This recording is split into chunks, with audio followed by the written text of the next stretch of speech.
Assalamualaikum warahmatullahi wabarakatuh. Untuk pertemuan pertama studi kelayakan bisnis praktikum, topiknya adalah mengenai dasar-dasar studi kelayakan bisnis. Dalam pertemuan ini diharapkan bahwa setelah mengikuti praktikum, diharapkan mahasiswa ini bisa memberi pengertian tentang dasar-dasar studi kelayakan bisnis. Nah, pokok bahasannya adalah mengenai pengertian studi kelayakan bisnis ataupun juga perusahaan. Subpokok bahasannya adalah pengertian studi kelayakan bisnis dan objek dari bisnis atau proyek. Yang pertama dalam kaitan dengan pengertian studi kelayakan bisnis.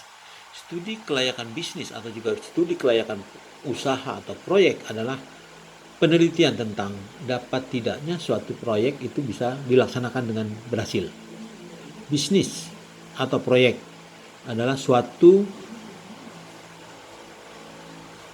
usaha yang didirikan dalam rangka untuk mendapatkan keuntungan.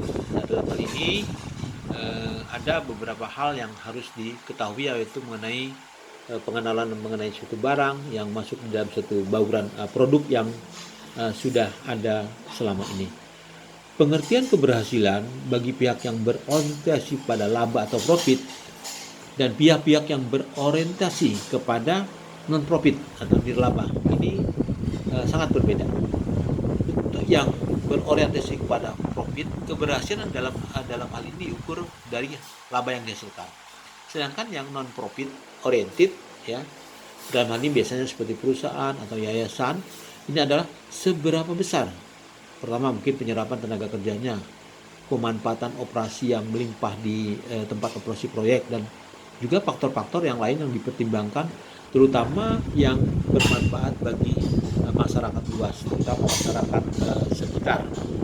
Kemudian objek daripada proyek atau bisnis tersebut adalah satu, status kepemilikan pemerintah ataukah ini swasta.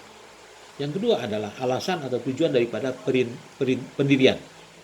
Apakah ini berorientasi kepada laba atau pada non-profit atau nirlaba. Nah, yang ketiga adalah tujuan proyek bisnis ini. Yang pertama adalah menambah pendapatan nasional. Yang kedua, memantapkan stabilitas pemerintah, ya. Dan ini dalam kaitan dengan penerimaan valuta asing ini biasanya untuk yang nirlaba, yaitu pemerintah. Dan ketiga adalah memproduksi barang-barang subsidi impor.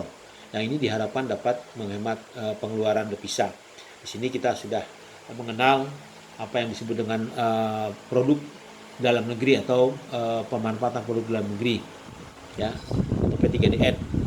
Yang hal penting lainnya adalah bagaimana kaitan dengan bisnis atau proyek ini dalam rangka untuk membuka lapangan kerja baru, dan juga ya tadi seperti P3DN adalah memanfaatkan bahan baku lokal. Nah, ini kita ketahui bahwa bahan baku lokal untuk hal-hal tertentu ini sangat melimpah di negara ini, seperti dalam bidang agro. Nah, selain manfaat dari pelaksanaan industrialisasi di suatu negara, perlu juga diperhatikan kesalahan yang sering dilakukan negara berkembang dalam usahanya untuk melakukan industrialisasi. Pertama, pelaksanaan proyek-proyek yang secara ekonomi tidak layak atau tidak menguntungkan ini juga dikerjakan. Misalnya untuk proyek yang berbiaya tinggi. Kemudian kegagalan menciptakan kondisi ekonomi yang cepat yang disebabkan oleh pekerjaan proyek yang belum saatnya untuk dilaksanakan. Yang selanjutnya adalah terlalu memaksakan dilaksanakan pembangunan suatu jenis industri.